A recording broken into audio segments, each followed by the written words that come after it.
I found out my wife was cheating on me at 3:17 in the morning, staring at a security monitor in my home office while she slept peacefully upstairs. The timestamp on the video file read 2 days earlier. The location, our bedroom, the participants. My wife Lauren, and a man who definitely wasn't me. My name is Alex Turner. I'm 38 years old, and I run a cybersecurity firm called Sentinel Systems. Ironic, isn't it? I spend my days protecting other people's digital lives, while my own marriage crumbles in high definition. The coffee in my mug had gone cold hours ago. I'd been up since midnight, initially troubleshooting a client's firewall issue, when I noticed something odd in our home security logs. Someone had been disabling cameras at specific times over the past 3 weeks. Not all of them. That would be too obvious. Just the ones covering certain angles of our bedroom and the back entrance. Lauren thought she was clever. She'd always been clever. That's what attracted me to her 7 years ago at that tedious networking event in Portland. She was a PR consultant, sharp as a knife, with auburn hair and green eyes that could sell ice to Eskimos. She made me laugh. She made me feel like I was more than just another tech nerd building firewalls and encrypting data. But clever doesn't mean smart. And it definitely doesn't mean she understood what her husband actually does for a living. See, when you design security systems, you build in redundancies, backups for the backups, hidden logs that track everything, even when the main system appears to be offline. It's Security 101.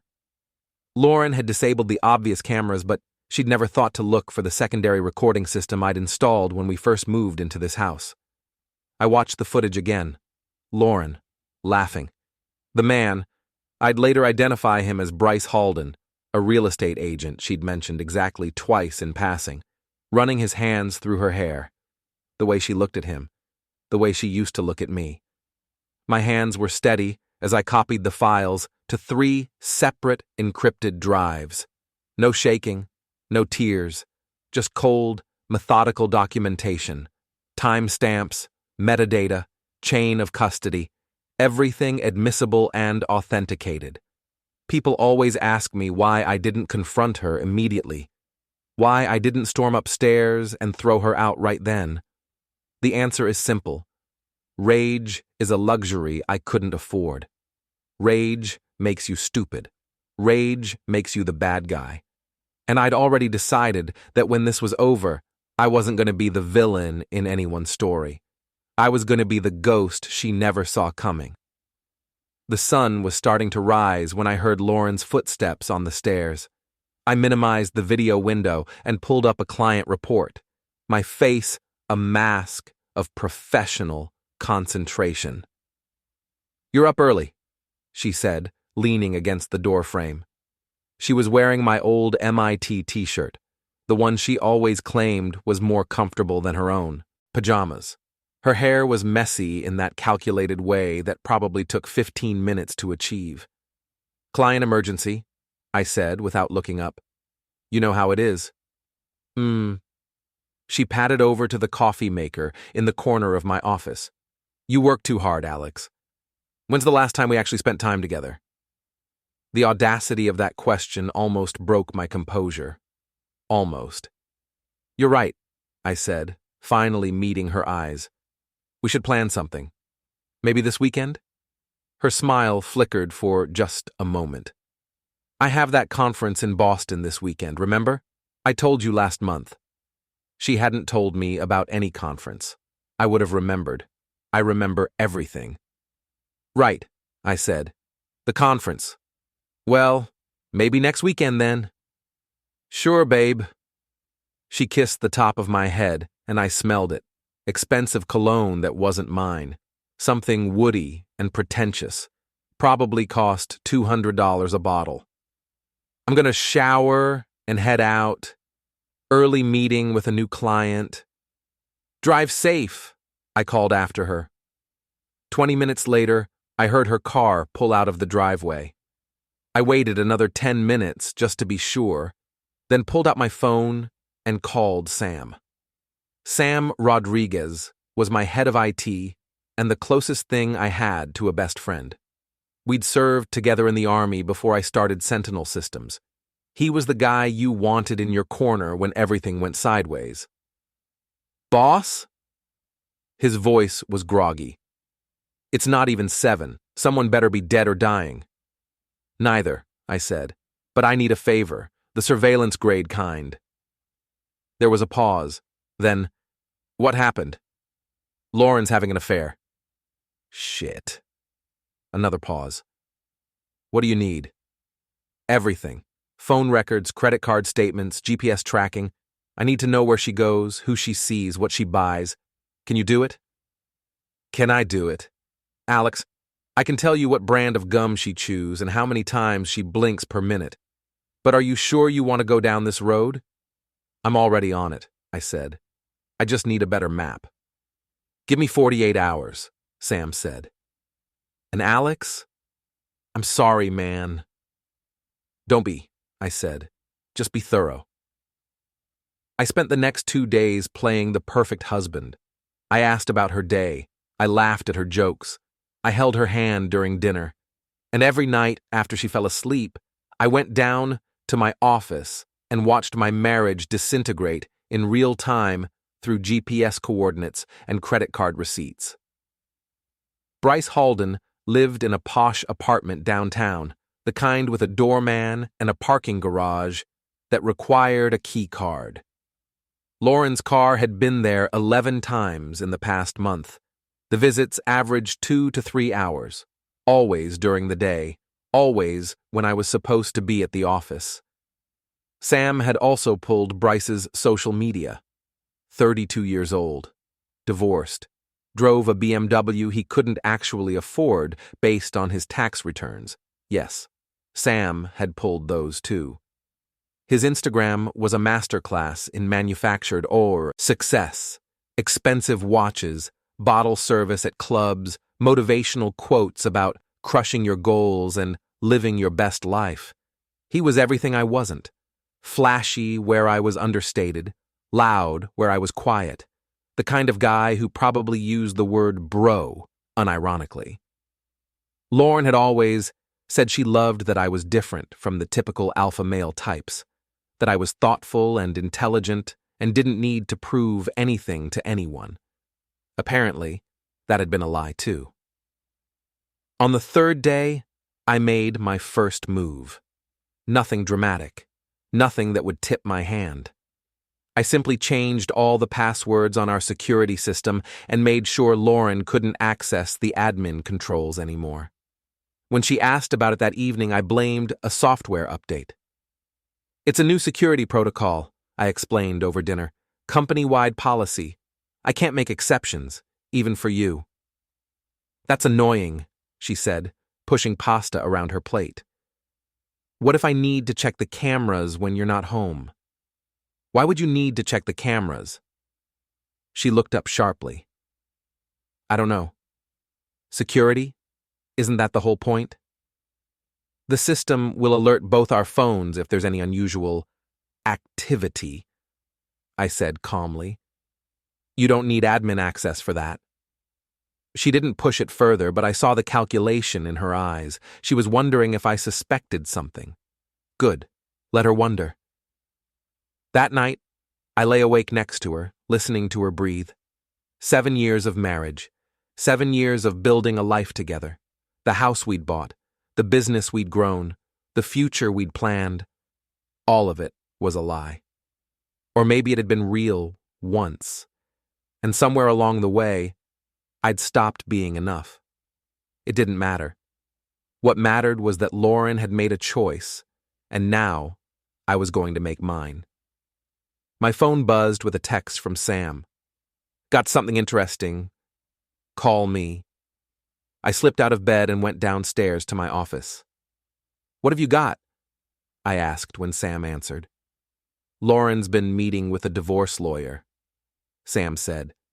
"Guy named Greg Paulson. 3 appointments in the past 2 weeks." The floor seemed to tilt beneath me. "You're sure?" Calendar syncs don't lie, boss. And get this, she's been moving money. Small amounts, nothing that would trigger alerts, but it's been going into an account you're not on. She's been at it for about 6 months. 6 months. She'd been planning this for 6 months while I'd been completely oblivious. How much? I asked. About 40,000 so far. She's smart about it. Cash, back, from grocery stores, transfers disguised as payments to her business account, that kind of thing. Can you trace where it's going? Already did. It's a personal account at a credit union downtown, just her name on it. I sat down heavily in my chair. She's going to divorce me and try to take me to the cleaners. Looks that way, Sam said. But here's the thing. She doesn't know that you know. And she definitely doesn't know that I know. We've got time to prepare. I need you to document everything, I said. Every transfer, every meeting, every text message. If she wants a war, I'm going to make sure I have all the ammunition. Consider it done, Sam said. And Alex? We're going to bury her. Mrs. Franklin cornered me at my mailbox on Saturday morning. She was 70-something, lived alone in the house next door, and knew everyone's business better than the FBI. Alex, dear, she said, clutching her cardigan despite the mild September weather. I hope I'm not overstepping, but I feel I should tell you something. What's that, Mrs. Franklin? She glanced around conspiratorially, as if the mailboxes might be listening. I saw Lauren's car leaving at odd hours. Late at night, early morning, and there was a man here last week when you were at work. Dark hair, fancy car. He was here for quite a while. I felt my jaw tighten, but kept my voice level. I appreciate you looking out for me, Mrs. Franklin. I'm not one to gossip, she said, which was absolutely a lie. But a wife should be home with her husband, not gallivanting around town at all hours. My Harold, God rest his soul, he always said. I really need to get going, I interrupted gently. But thank you. Really. She patted my arm sympathetically. You're a good man, Alex. Too good for some people. Back inside, I found Lauren in the kitchen, scrolling through her phone. She looked up when I entered. Was that Mrs. Franklin? What did she want? The usual, I said, complaining about someone's lawn or something. Lauren wrinkled her nose. That woman is such a busybody. I don't know how you can stand talking to her. She's lonely, I said. Her husband died 3 years ago. It doesn't cost me anything to be kind. You're too nice sometimes, Lauren said, and there was something in her tone I couldn't quite place. Contempt? Pity? People take advantage of that. Do they? I asked, meeting her eyes. She looked away first. I'm going to the gym. I'll be back in a few hours. The gym. Right. I waited until her car disappeared down the street, then opened my laptop. Sam had installed tracking software on her phone remotely, completely illegal, but I was past caring about that. The GPS showed her heading downtown, but not toward any gym. She was going to Bryce's apartment. I had a decision to make. I could confront her now, blow up everything in a dramatic scene that would accomplish nothing. Or I could be patient, strategic. I could let her think she was winning while I built my case piece by piece. I chose patience. Instead of following her, I spent the afternoon going through our finances with a microscope. Lauren had been clever, but not clever enough. Every suspicious transfer, every cash withdrawal, every receipt that didn't quite add up. I documented it all. By the time she came home, smelling of expensive cologne and lies, I had a spreadsheet that would make an IRS agent weep with joy. Good workout? I asked from the couch. Yeah, she said, not meeting my eyes. Really pushed myself today. That's great, honey. I'm proud of you. The words tasted like ash in my mouth. Sunday. I told Lauren I needed to go into the office for a few hours. She seemed relieved, which told me everything I needed to know. Instead of going to Sentinel Systems, I drove to Bryce Halden's apartment building. I didn't go inside. I just sat in my car across the street, watching. At 11:30, Lauren's car pulled into the parking garage. She was wearing the dress I'd bought her for our anniversary last year. I sat there for 3 hours. When she finally emerged, her hair was different. Her makeup was smudged. She looked happy in a way I hadn't seen in months. That's when I made my decision. I wasn't just going to divorce Lauren. I was going to systematically dismantle everything she'd built, her reputation, her relationships, her carefully curated life. I was going to make her understand what it felt like to lose everything. But I needed help. Monday morning, I called an old Army buddy named Jake Morrison. He'd gone into private investigation after leaving the service, specializing in matrimonial cases. "Alex Turner," he said when he answered. "It's been, 5 years?" "About that," I said. "I need your help, Jake. It's personal." "Cheating spouse?" "How'd you guess?" "It's always a cheating spouse or a custody battle. What do you need?" "Documentation. Photos. Video. Everything admissible in court. I need to prove infidelity, and I need it to be ironclad." "I can do that," Jake said, "but it's not cheap. Money's not an issue. How fast can you work?" "Give me a week. I'll have everything you need." "Make it 3 days," I said. "And Jake, I need you to be discreet. If she finds out I'm investigating, everything falls apart." "Ghost mode," he confirmed. "She won't see me coming." At the office, Sam was waiting in my private conference room with his laptop open and a grim expression on his face. "You're not going to like this," he said. "I haven't liked anything in the past week. What is it?" He turned his laptop around. On the screen was a series of text messages between Lauren and someone named Vanessa. "Who's Vanessa?" I asked. "Her best friend from college, also a PR consultant. They work together sometimes." I read the messages, and my blood ran cold. "Lauren, Alex is getting suspicious. He changed all the security passwords." "Vanessa, so, you're the one who's been careful. He can't prove anything." "Lauren, I know, but I'm worried. What if he finds out before I'm ready?" "Vanessa, then you flip the script. Make him the bad guy. Emotional abuse, financial control, whatever. Greg will know what to do." "Lauren, I just want this over with. I'm tired of pretending." "Vanessa, a few more weeks. Get everything in order, then drop the hammer. You'll take him for everything he's worth." I read the messages 3 times, letting the full scope of her betrayal sink in. This wasn't just an affair. This was a calculated plan to destroy me, financially and publicly. "There's more," Sam said quietly. He pulled up another file. "She's been documenting things. Incidents where you were supposedly controlling or abusive. None of it's true, but she's building a narrative." "Show me." He opened a document titled Journal Private. It was dated entries going back 6 months, each one describing some fictional version of our marriage where I was a controlling monster. According to Lauren's creative writing, I monitored her phone, controlled her money, isolated her from friends, and regularly berated her in private. None of it was true. None of it had ever happened. "She's going to use this in court," I said. "That's the plan," Sam confirmed. "Paint you as an abuser, get a restraining order, take the house and half the business. It's a playbook, and she's following it step by step." I sat back in my chair, my mind racing. "Can you prove these entries are fabricated?" "Better than that," Sam said with a grim smile.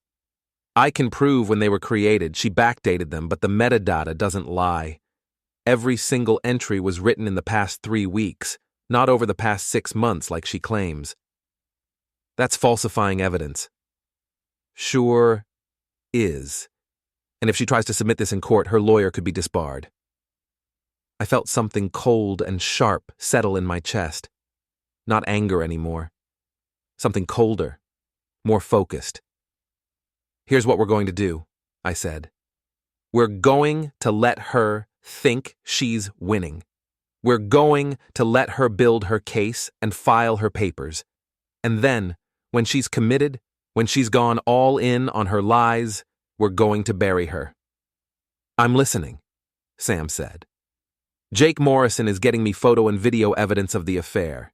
You're documenting the financial fraud and the falsified journal entries. I need you to also pull together everything you can on Bryce Halden.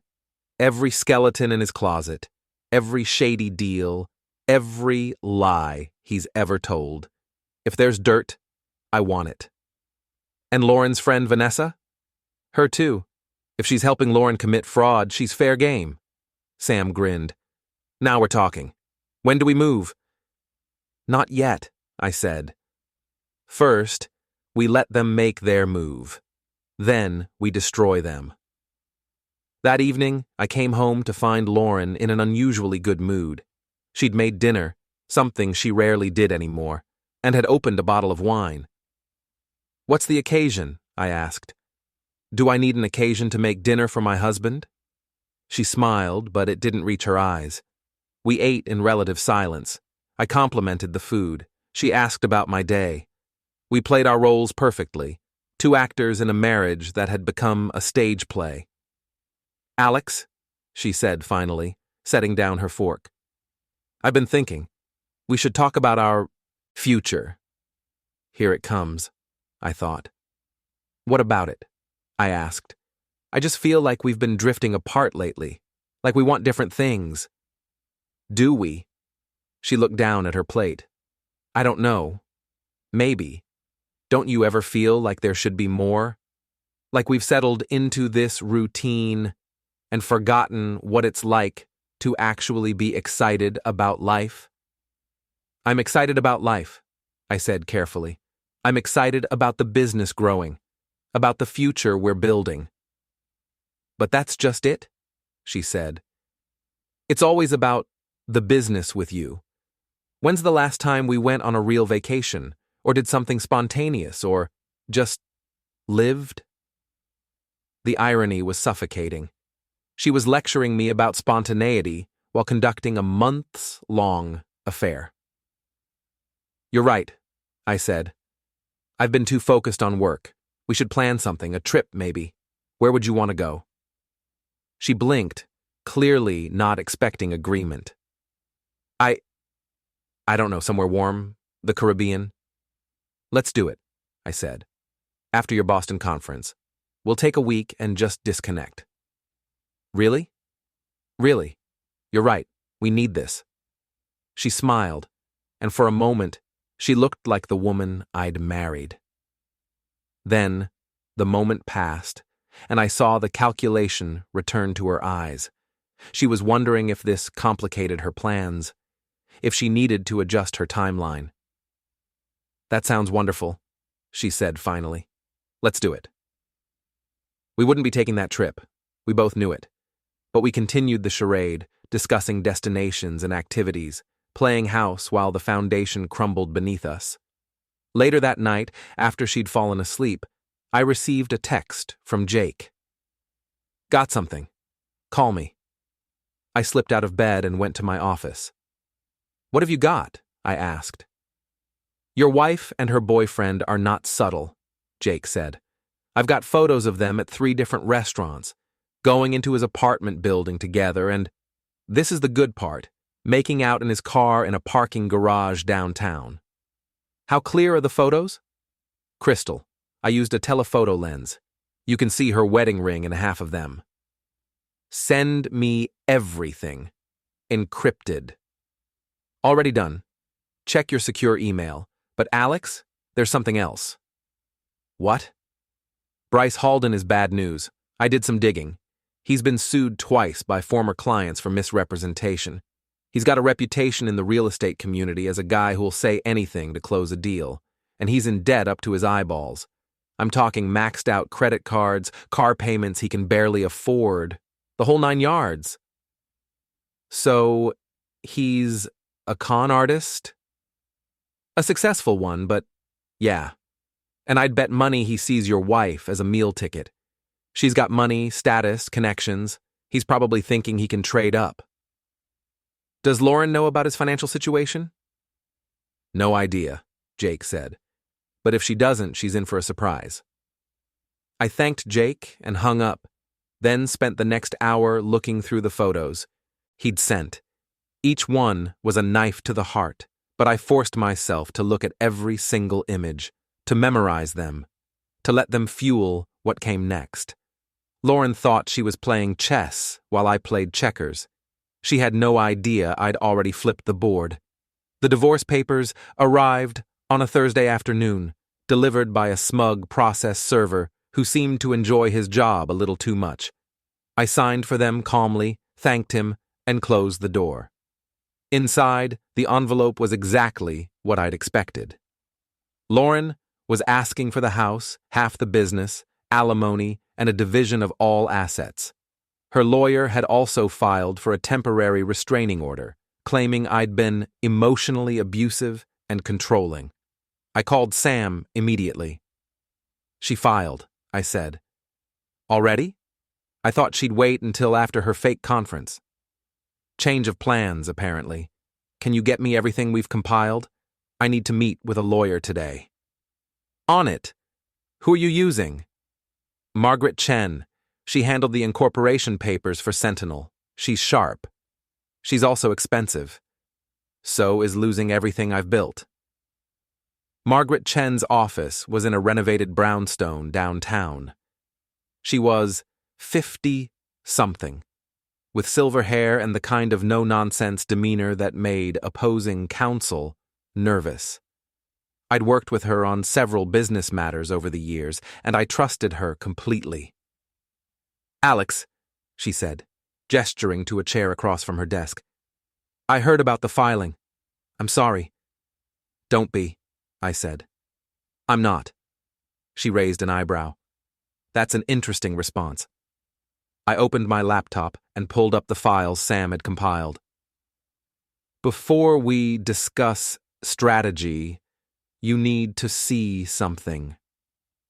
For the next hour, I walked her through everything: the affair, the financial fraud, the falsified journal entries, the conspiracy with Vanessa, the text messages, Jake's photographs, all of it, laid out in meticulous detail.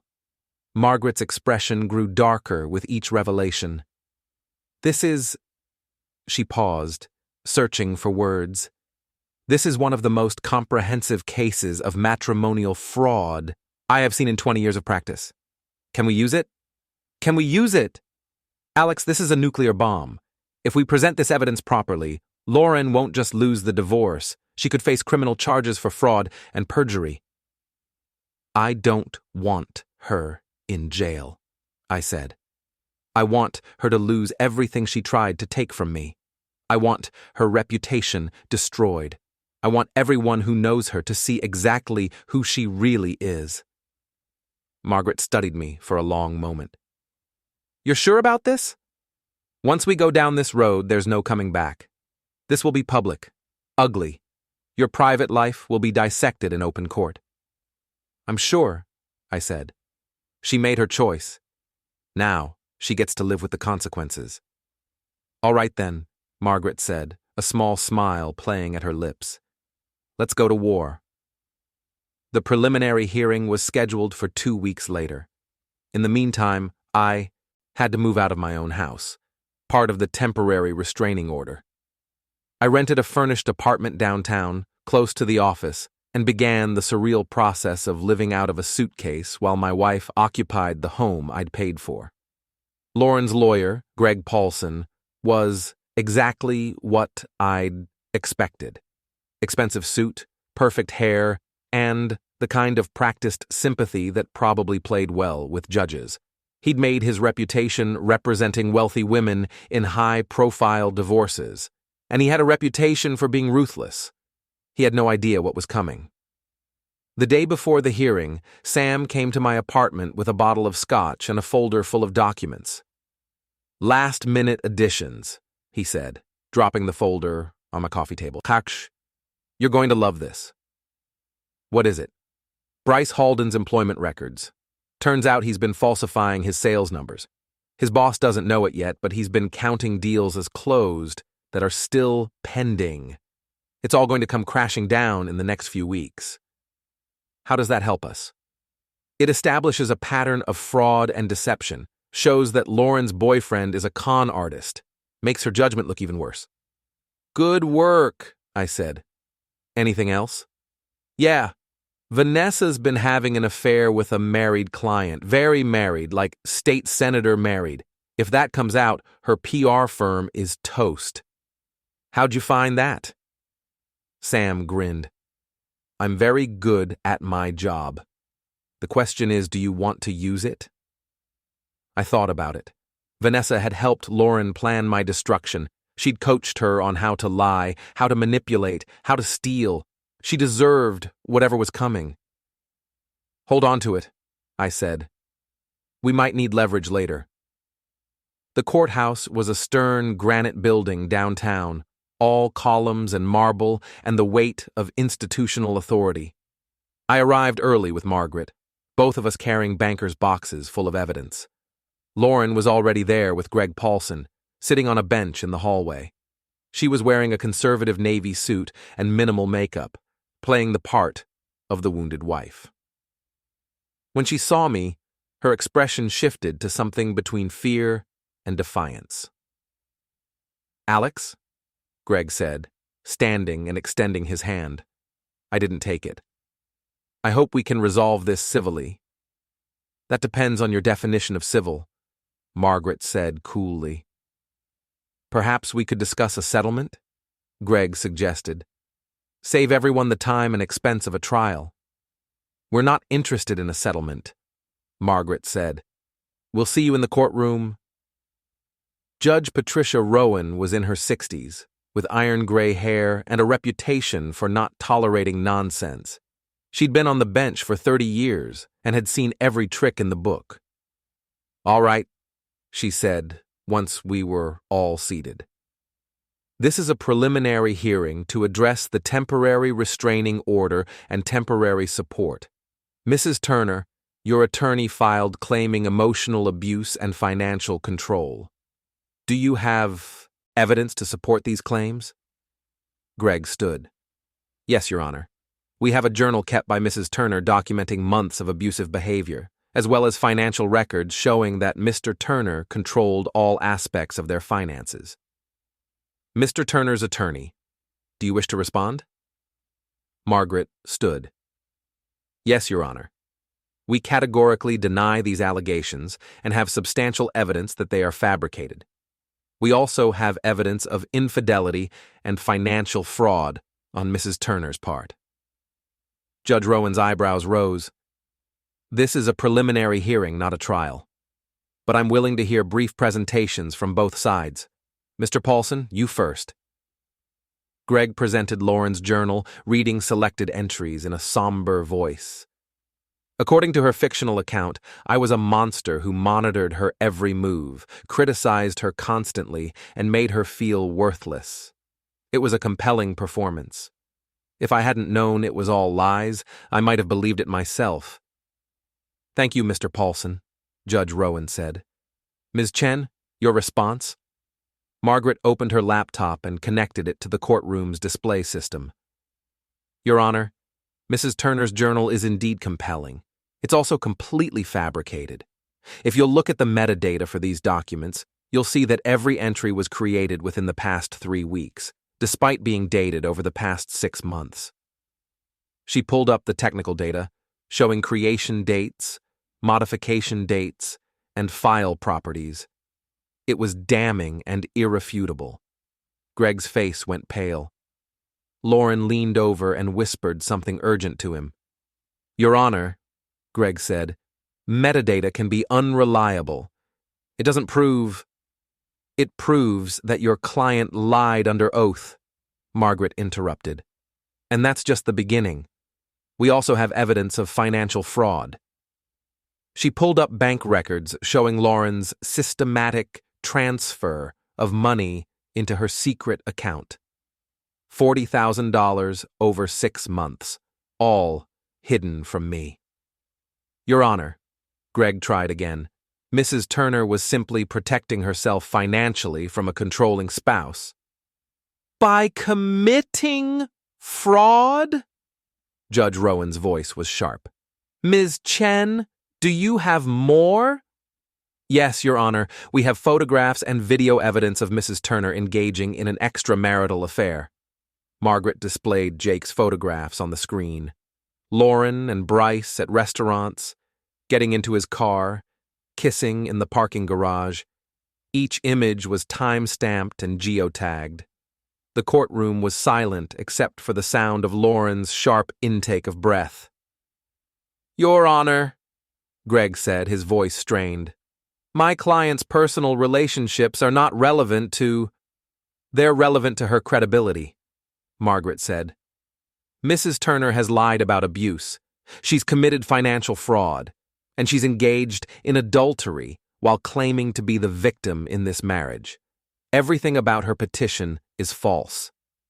Judge Rowan looked at Lauren with an expression of pure disgust. Mrs. Turner, do you have anything to say for yourself?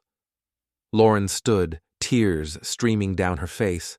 It was a good performance, but I could see the calculation behind it. Your Honor, I know how this looks, but you have to understand.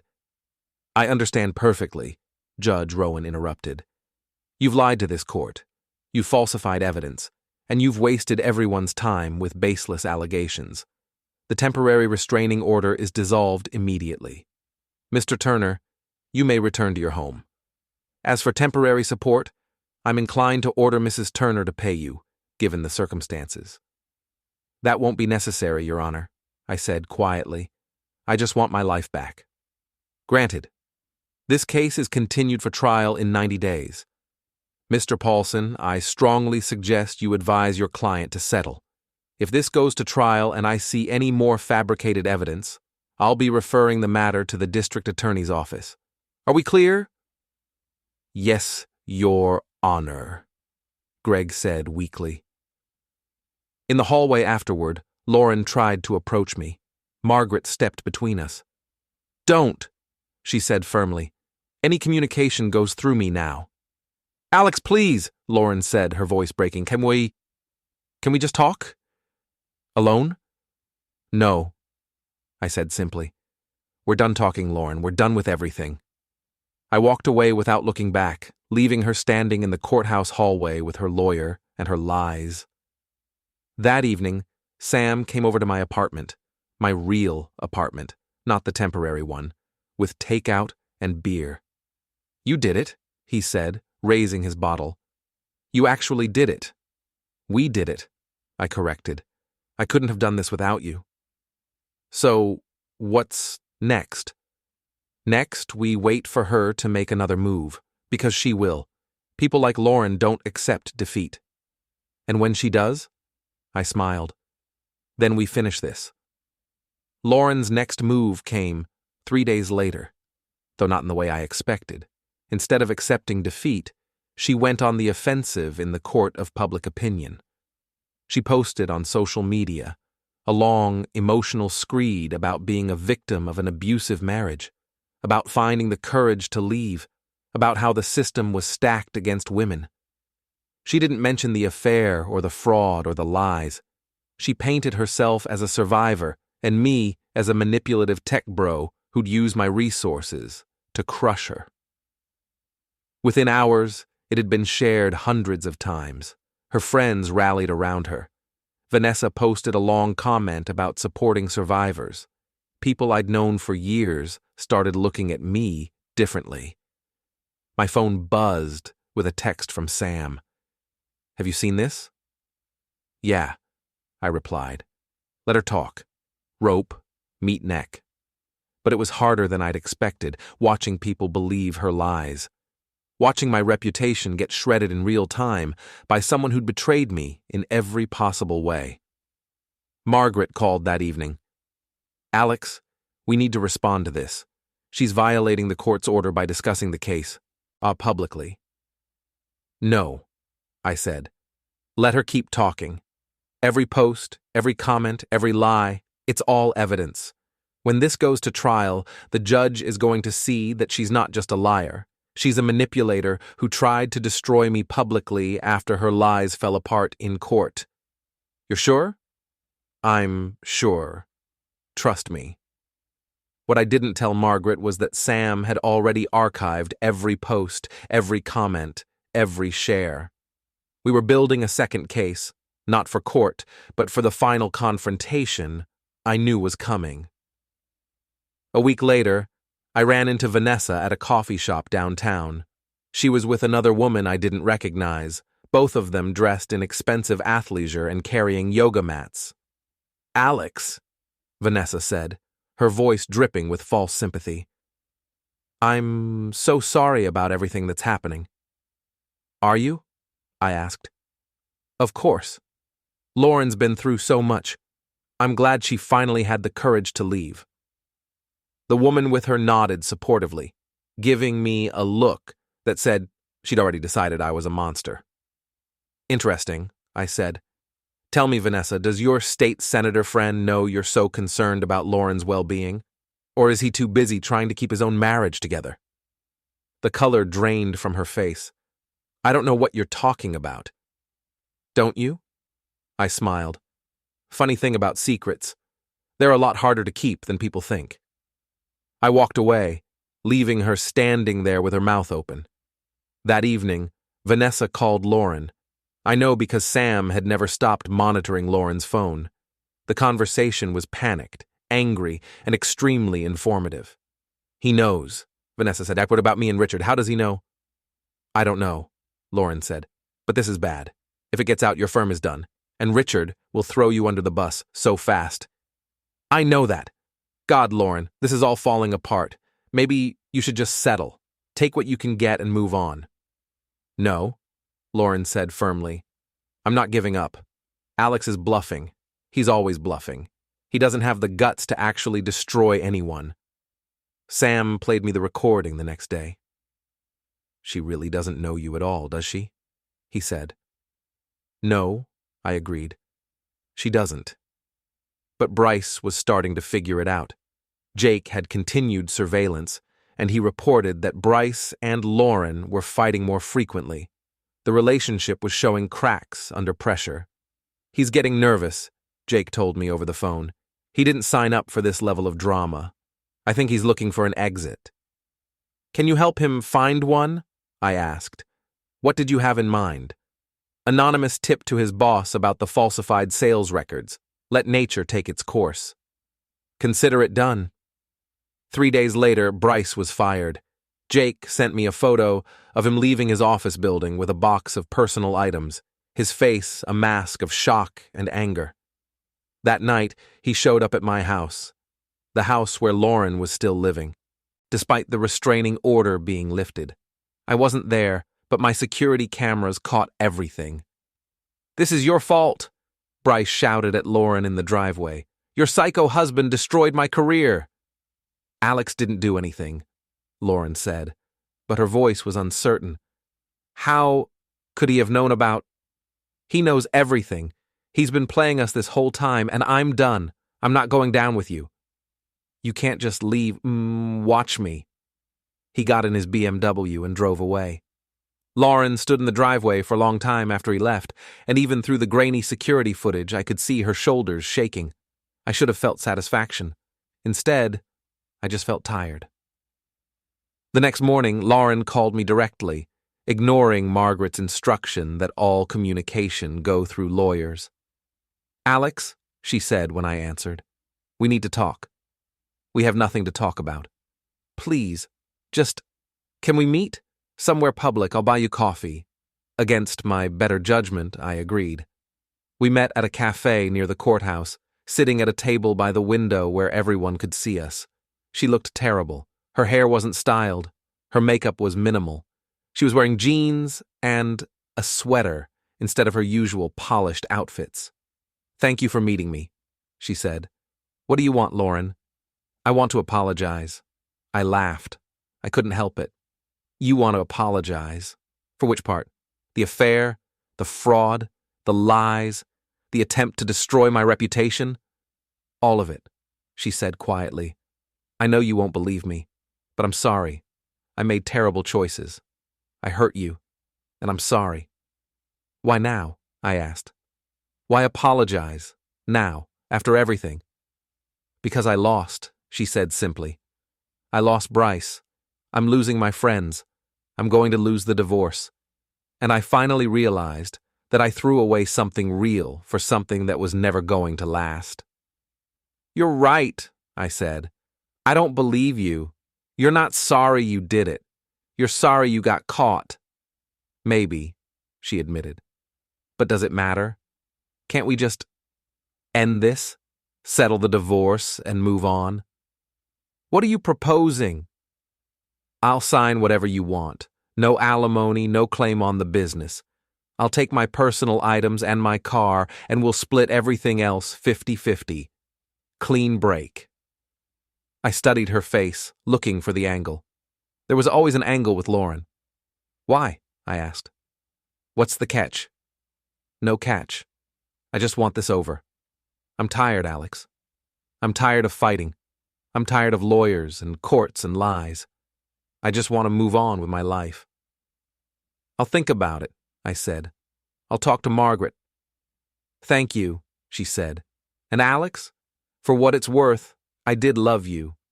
Once. Once wasn't enough, I said, and left. Margaret was skeptical when I told her about Lauren's offer. It could be legitimate, she said. She knows she's going to lose if this goes to trial, but it could also be a trap. She might be planning something else. What do you think I should do? That depends. Do you want revenge, or do you want closure? I thought about it for a long time. Can I have both? Margaret smiled. Probably not, but we can try. The settlement negotiations took 2 weeks. Lauren's lawyer, Greg, seemed relieved to be discussing terms instead of defending the indefensible. We hammered out an agreement. Lauren would take her car, her personal belongings, and $50,000. I would keep the house, the business, and everything else. No alimony, no ongoing financial ties. It was fair, maybe even generous, considering what she'd done. But I wasn't done yet. The day before we were scheduled to sign the settlement papers, I invited Lauren to the house, our house, to divide up personal items. She arrived on time, looking nervous. Thank you for doing this, she said. I know it's not easy. No, I agreed. It's not. We spent 2 hours going through closets and drawers, deciding who got what. It was surreal, this clinical division of a life we'd built together. She took her clothes, her jewelry, some books. I didn't fight her on anything. Alex, she said as we finished, I really am sorry. I know you don't believe me, but it's true. I believe you think you're sorry, I said, but I also know you'd do it again if you thought you could get away with it. She didn't deny it. There's one more thing, I said, before you go. What's that? I pulled out my phone and opened a folder. I want you to see something. I showed her everything. Every photo Jake had taken, every text message Sam had recovered, every piece of evidence we'd compiled, the falsified journal entries with their metadata, the financial fraud, the conspiracy with Vanessa, all of it. Her face went white as she scrolled through the files. You've had this the whole time, she whispered. Yes. You could have destroyed me. Yes. Why didn't you? Because I wanted you to know, I said. I wanted you to understand that I wasn't the fool you thought I was, that I saw everything, that I could have buried you, but I chose not to. Why? She asked again. Because living with what you did is worse than any revenge I could take. You're going to spend the rest of your life knowing that you threw away something real for a con artist who bailed. The second things got hard. You're going to watch me succeed while you start over from nothing, and you're going to know that it's all your fault. Tears were streaming down her face. "You're right. About all of it." "I know," I said. "Now get out of my house." She left without another word. The next day, we signed the settlement papers. It was anticlimactic. Just signatures on documents, a judge's stamp, and it was over. 7 years of marriage dissolved in 15 minutes. Walking out of the courthouse, I felt lighter than I had in months. Sam was waiting for me outside. "How do you feel?" "Free," I said. "How's Vanessa doing?" Sam grinned. Her state senator friend just announced he's ending his re-election campaign to spend more time with family. Vanessa's PR firm lost 3 clients this week. Word gets around. "And Bryce?" "Working at a car dealership in New Hampshire. Apparently he's not very good at it." "Good," I said. "They deserve each other." "So what now?" "Now I focus on the business, on building something that matters, on moving forward." "No more revenge?" "No more revenge," I confirmed, or don't say they're not worth the energy. But that wasn't quite true. 3 months later, I was at a bar downtown with Sam and some colleagues, celebrating a major contract we'd just signed. It was a good night. Drinks flowing, laughter, the satisfaction of success. Lauren walked in with Vanessa. They didn't see me at first, but I saw them. They looked diminished somehow, like the gloss had worn off. They ordered drinks and sat at a table in the corner, talking in low voices. I could have ignored them, should have ignored them, but I didn't. I walked over to their table. "Lauren, Vanessa, fancy seeing you here." They both looked up, startled. "Alex?" Lauren said. "Hi. How've you been?" I asked pleasantly. "Fine. Good, you?" "Great, actually. Business is booming. Just signed a contract with a Fortune 500 company. Life is good." I saw the flash of pain in her eyes and felt nothing. No satisfaction, no anger, nothing. That's great," she said. "I'm happy for you." "Are you?" I asked. "Because you don't look happy. You look like someone who made terrible choices and is living with the consequences." Vanessa stood up. "You don't need to be cruel." "Cruel?" I laughed. "You two tried to destroy my life. You lied, cheated, and conspired to take everything I'd built. And I'm the one being cruel?" "We get it," Lauren said quietly. "You won. We lost. Is that what you want to hear?" "No," I said. "What I want is for you to understand something. I didn't win because I was smarter or more ruthless. I won because I told the truth. Because when everything came out, I had nothing to hide. Can you say the same?" They were both silent. "That's what I thought," I said. "Enjoy your evening, ladies." I walked back to my table where Sam was watching with raised eyebrows. "Feel better?" he asked. "Actually, yeah," I said. "I do." We raised our glasses. "To security," Sam said. "To knowing where all the bodies are buried," I added. We drank, and I meant it. 6 months after the divorce was finalized, I ran into Mrs. Franklin at the grocery store. "Alex," she said, beaming. "You look wonderful. How are you?" "I'm good, Mrs. Franklin, really good." "I'm so glad. You know, I always knew that woman was no good for you.